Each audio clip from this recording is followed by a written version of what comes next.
میرے آقا فرماتے گئے سنو پیار کرنے والوں، آقا فرماتے گئے جو بندہ مجھ سے پیار کرتا ہے، کیونکہ دیکھیں نا ہم صحابہ سے بھی پیار کرتے گئے، اہل بیت سے بھی، بولو میاں، صحابہ سے بھی، پہلی بات سرکار سے بھی، اہل بیت سے بھی، صحابہ سے بھی، حضور کی بیویوں کا ادب بھی کرتے گئے، ساری شانوں کو مانتے گئے نا، ہمیں اس پر ناز ہے،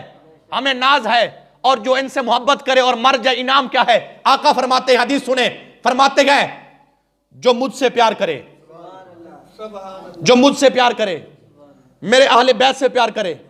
میرے صحابہ سے پیار کرے، میری بیویوں سے پیار کرے، ان کا ادب کرے، پوری زندگی ان کے اوپر نکتہ چینی نہ کرے، نہ صحابہ پر، نہ اہل بیت پر، نہ میری بیویوں پر، ان کی محبت میں مر جائے، تو حضور سے پوچھا کہ حضور پھر کیا ہوگا؟ فرمایا کل قیامت کے دن جہاں پر ہم ہوں گے نا، ہمارا محبت کرنے والا ہمارے ساتھ ہوگا۔